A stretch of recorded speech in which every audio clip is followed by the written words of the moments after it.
Good afternoon, welcome to Elland Road and Matchday Live. Leeds United taking on QPR. Half an hour till kick-off today, 3 p.m. in the Sky Bet Championship. Leeds looking to bounce back from that defeat midweek at Millwall and build on the good home form here at Elland Road, whilst QPR sit in the relegation zone, struggling for form. This match is available outside the UK and Ireland. Head to the LUTV website to get your Matchday pass to watch the game with us here today. Joining me in the studio, looking fantastic. I mean, they've got the smiley faces on the clobber already. Hopefully it'll be like that on the actual faces at the end of today's match. Michael Bridges and Stuart Dallas with us here today. Chaps, welcome to the studio. Bridges, it's going to be a good one today. I hope so, and I apologise for being late. Me and Stu have been and cleaned the shop out. Been to the club shop to get our merch, so yeah, enjoyed it. We're here on time. Big day back at Elland Road after the defeat away from home. You know what I love being here. We're in Daniel Farker's lounge, as he calls it. Elland Road, the fans are in. Cannot wait. And Stuart, great to have you back here in the studio with us as well. Like Bridges saying, hopefully we can just bounce back from that midweek kind of blip and keep building on the home form, which after last week as well just keeps growing and growing. Yeah, listen, midweek was disappointing, of course it was, because we were starting to build a little bit of what we thought was momentum. So we went there full of confidence and obviously got turned over. So it's important to get back to winning ways today. And when you've had a sort of defeat like that midweek, is the mindset, you get on the coach on the way back? We were discussing this after the game the other night, when it's a long coach journey back, isn't it, from South London when you've had a result like that. How quickly as a player can you just put that to the back of your mind? Yes, you'll go and analyse what's happened, but you need to look forward to the next one. Yeah, it'll, as you say, it will have been a long journey home. It's happened too many times coming back from London, to be honest. But I think the players will know where they've went wrong, and they'll have been straight back into training the next day, because obviously the time frame between the games isn't long. So they'll have been in, they'll have went over the game, but you can't really dwell on it too much. Bridget, yourself as a player, you haven't got much time. Yes, you analyse it, you see where they went wrong, where they went right, and they'll be straight back in the training pitch. I love a quick turnaround after defeat. Like Stewie's mentioned there, you want the game to come quick next, because you can put that to bed. You can't highlight this, you can't get found out in the analysis session saying where you're at fault. You look ahead to the next game, you look ahead to the analysis for QPR, and obviously that's what the lads have done, and you try and rectify what you've done wrong in the previous match. So they're all coming in here in smiley faces. The lads look nice and relaxed, and they always know that, because they know at home with the Elland Road, a full house, it's cheering them on. I think the lads feel a lot more relaxed.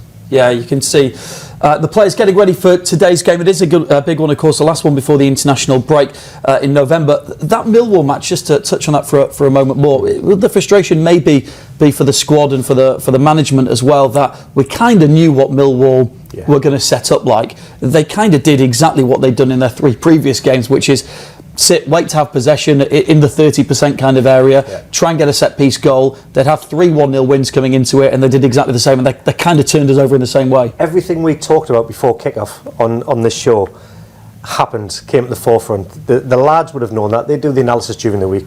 Then I thought on the staff would have said, watch them for set players, watch the aerial battles. They've got a height advantage. They know what they are. Can we win the second balls? The disappointing thing, we didn't test them enough at one end of the field, but the goal that we conceded when Tanganga scored from the Cooper knockdown, the lads will have been working on that during the week. And I think what Daniel Farker highlighted, he said, people are accountable because we know who didn't pick up and we switched off. So that'll be rectified. Like you say, the lads will have known where they've gone wrong and what they've got to do against QPR. Stuart, most importantly, thoughts on snoods in November? No, seems a little bit early, doesn't it? Yeah, it's not even cold, is it? Really? Centre half as well. Let's be honest, centre half. Yeah, I'm not one for those. Even gloves and stuff like that. I maybe wore gloves in a warm up, but yeah, not for me. Do you know what's going to happen now? People are going to go back and have a look at all the matches when you warmed up and go, Stu's got a snood on there, Stu's got gloves on there. There could have been a few games, but I quickly caught myself on. Yeah, changing his tune very quickly there. It is early for a snood, it's pretty mild out there. QPR today, let's get on to today's opponents just for a moment. We know that they are struggling for form, and when we say struggling for form, they are second bottom at the moment. They got buried by Borough midweek by 4-1. There were boos at the end of that game down at QPR. They haven't won a game in the league since August the 30th. So in many ways you look at that and you think, well, we're doing pretty well. It's an easy 3 points. But does it always pose a danger with a team like that? Does that mean that they'll come here and have a go? How will they set up today? I think they'll come defensively. I think they might change shape. We were talking about it before we come on air about they seemed to change to the back four at Middlesbrough, and they cost them 4 goals. Cost them 4 goals. Before that, they looked to be playing a back three or a back five. I think they'll come here and set up defensively and try and hit Leeds on the counter attack. I feel like I say the same thing every time I'm here. Is teams will sit in and try and frustrate them because they know they can't come here and go toe to toe with a team like Leeds because of the quality. Remember the two early goals against Watford? They came here to try and shut shop. Tom Cleverley's, his game plan went out the window there and then, but then they settled themselves down. Stewie's spot on. This team will come, I think, set up with a back five. 2 clean sheets before the Middlesbrough game. They had 2 0-0 draws, but like you say, their record is not good. That for me is the danger if they do come and sit in and concede. The danger for them, is if they come and sit in and Leeds score early, then they have to come out then, and that would suit Leeds. In terms of the team news today, there are 3 changes from that midweek match down in South London. Sam Byron comes in for the suspended Junior Firpo. He's going to be suspended for 3 matches. Manor Solomon comes in for Dan James, and up top there's a change at 9 as well. Mateo Joseph replacing Joel Pirro in the starting 11. Are you surprised to see, we obviously knew Sam's coming in for suspended Junior Firpo. Surprised to see a couple of changes? Is it one of those ones where the games have come quickly and it's fresh legs? How do you view that one? I'm just going to talk about the strikers. You said, Joseph's coming in for Pirro. I think I would like to see Joseph come on earlier in that game, in that position. He just seems to stretch defences more. He's more of a threat in behind. So what it does, when you're stretching the play one way, defenders drop off. There's a lot more pockets of space to get. And then I'm going to let Stewie talk about the full-back position. Yeah, well, just going back to Joseph, I agree with you. I think he should have come on a bit earlier, because what he does is he puts a bit of tempo into it as well. Pirro, we know, is somebody who likes the ball to his feet and links up play and stuff, whereas Mateo comes on and he chases everything and he goes in behind. And for me, the change probably should have been made a bit earlier, but going back to Sam then, it's obviously Sam's come in. We know what we get out of Sam Byron when he plays. Mr. Reliable. Mr. Reliable. Is he as attacking as Junior? Of course not. But what he does he gives you more balance in defence. He also, and you know this as a player yourself that did this, gives a bit of versatility in terms of those positions as well. It's so important. When you were playing, Stuart, so many people talk about, well, wherever you get played, you're going to put in that shift. It's going to be consistent. It's going to be good. And actually, it gives more than one option for one position. Good, but, very good. It gives you that option. Of course, it does. And Sam can play at either side. He's aggressive as well. I love the way he plays because he's not afraid to get rattled into people, which sometimes you need because it lifts the crowd then when the game's at a bit of a dull. That was one of my question marks when we signed him after his injury pass. I know what it was like for me physically trying to get back and get that first tackle out of your system or a few little. He's come in, and since he's settled into the squad last season and going ahead, that I think he's been Mr. Reliable. Like Stewie's just said there, he loves a tackle. Okay, well, from one full back to another, let's get the thoughts pre-match of Leeds United's Jayden Bogle. Well, you suffered a setback in midweek, Jayden, so what's the aim of the exercise for this game this afternoon? Yeah, the aim's to go out there and pick up 3 points. Obviously a disappointing last result, but we've got a good chance to put things right today. Home form has generally been good. Is that something that you can build on as the season goes on and this afternoon as well? Yeah, I think it's always important that your home form's good, and I think again today we've got another great chance to go and pick up 3 points, and I think if we approach the game right and do what we've been working on, then we've got a great chance. Those people who study form ahead of the game will look at QPR's recent form, their midweek result, and there'll be an expectation that Leeds win this game. Is that a problem? Is that a pressure? I think every game we go into, we want to win, but the thing with the Championship, you can never underestimate teams because things can change very quickly. So, we're approaching the game with respect, and we know they've got qualities, but again, we want to go and win the game.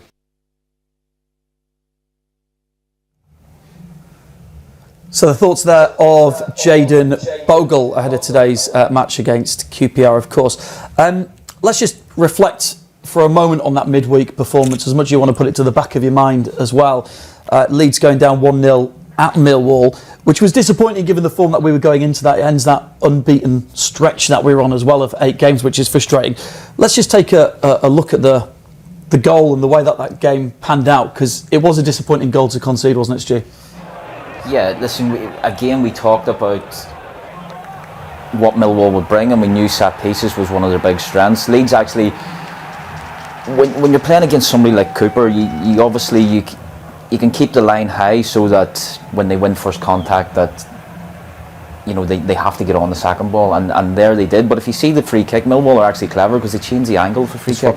It's in the middle of the pitch, and they change it so that the angle of the pass is on. So Leeds will be really, really disappointed that they conceded like that. I mean, that was their only real massive threat during that game, and once they went 1-0 up, you knew it was going to be back to the walls, and all the chances that we are seeing here. I think on another occasion, if Aronson had had another opportunity, if Willie Nonto with this incident had another opportunity, you would have seen a completely different finish from them. I think we could have played all night and not scored in this game. It was one of them nights it was just a horrible performance, but when it was because we're playing into Millwall's hand, they wanted it to be a horrible game.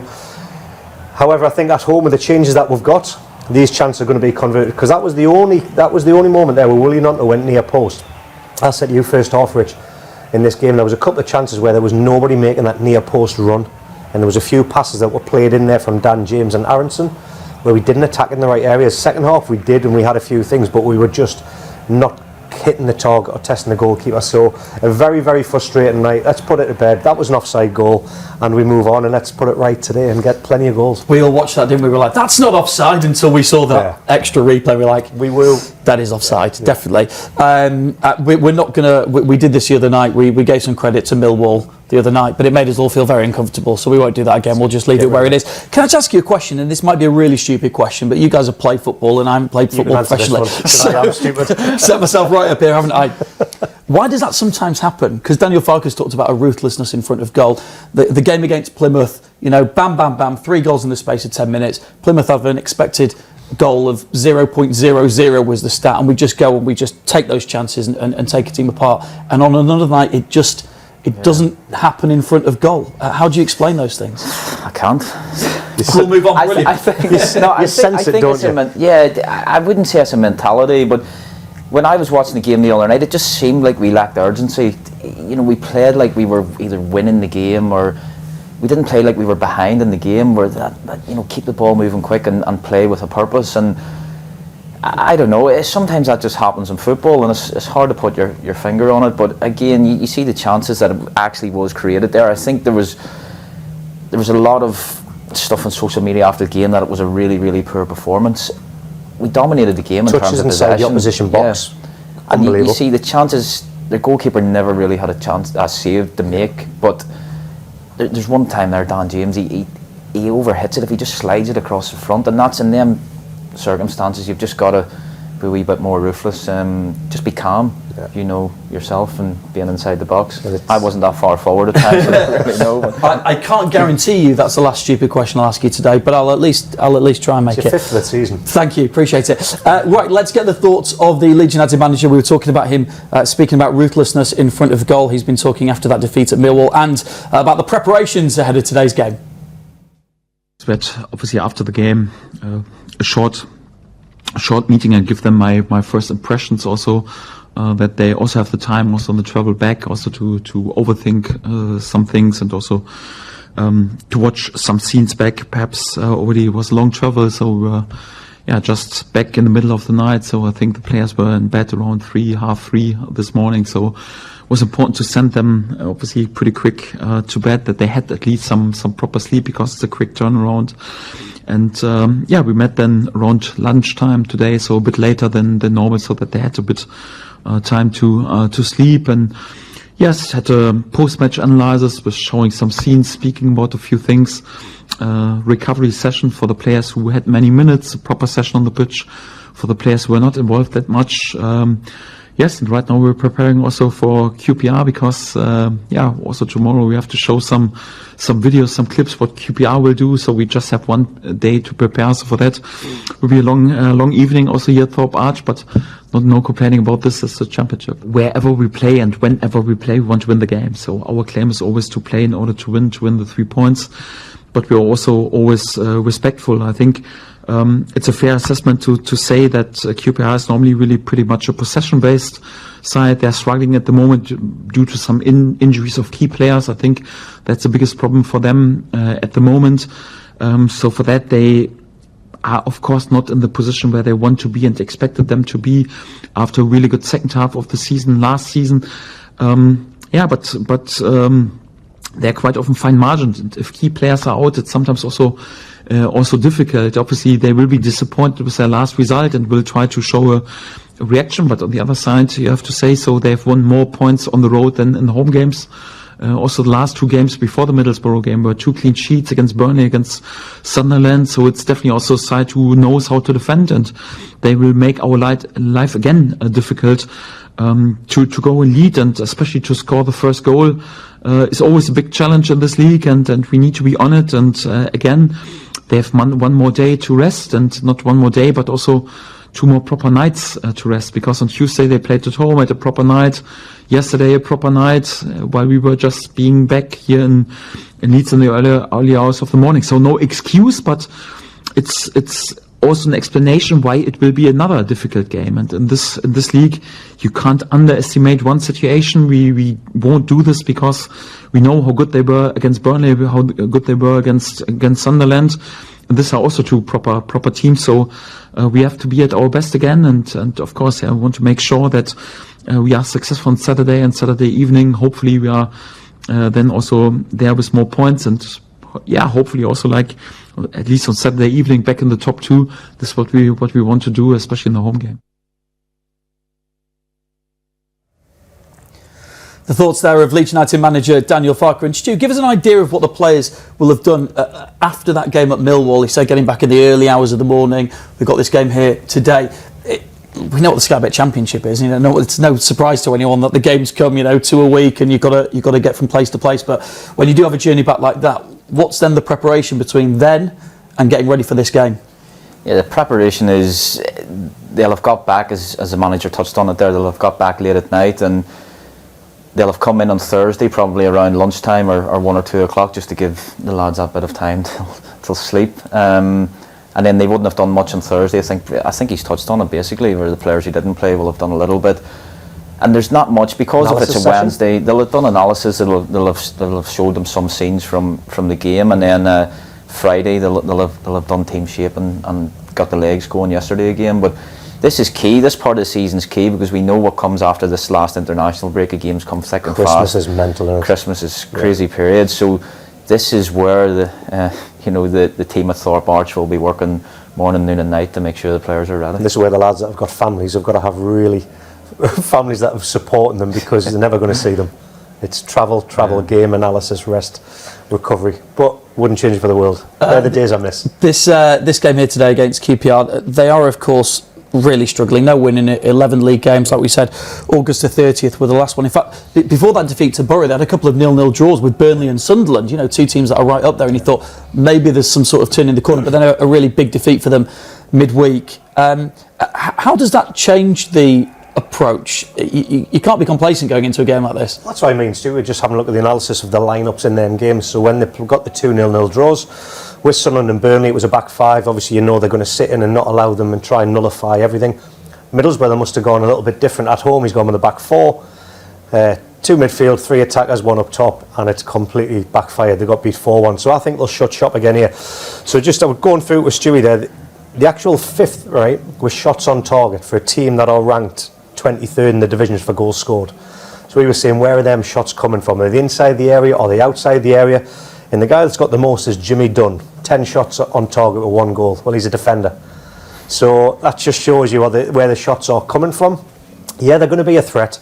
Like Daniel Farke said there, they do like to play possession. It's not going to be long ball games, but there's a lot of stats that they can look at to use as their advantage to their favour. Like I say, with the shots on target, but it's where you look at them and where they're from once you really analyse them. Yeah. Are they really effective?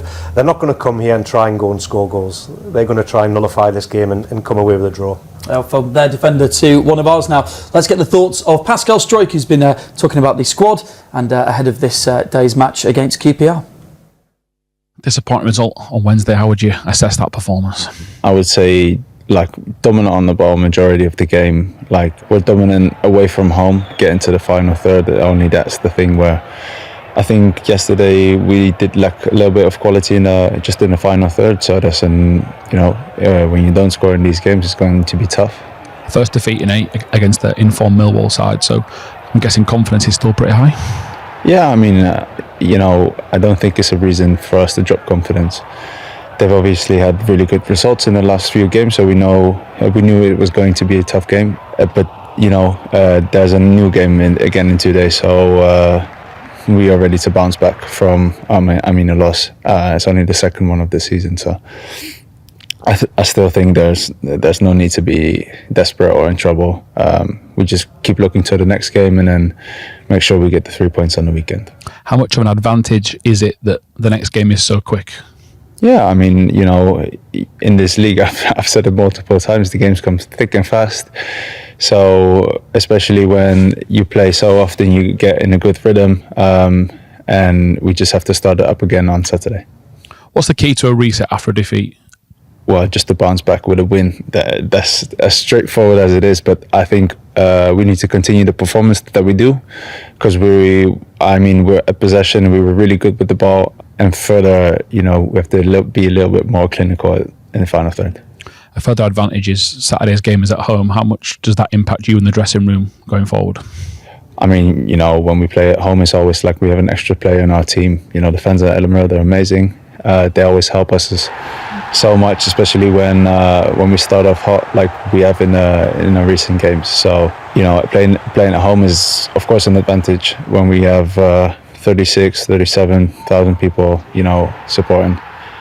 So that will make it a little bit easier, but not to forget that it will be a tough game. They will probably set up a little bit similar, so we just have to make sure we deal with it.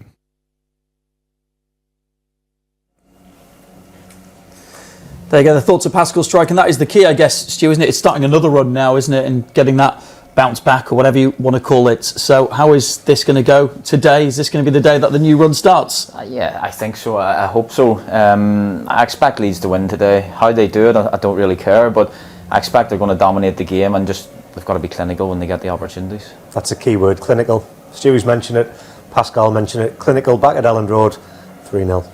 You're saying 3-0. I'm jumping in before Stuart. I was going to say you went very earlier there. Yeah, I went off that's all right. You get it off your chest there, Bridget.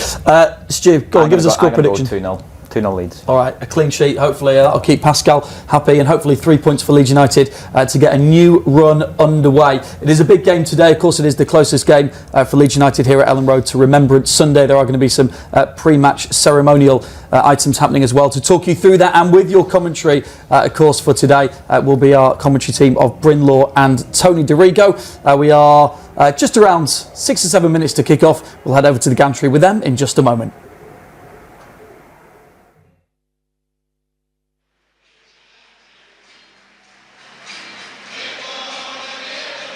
Okay.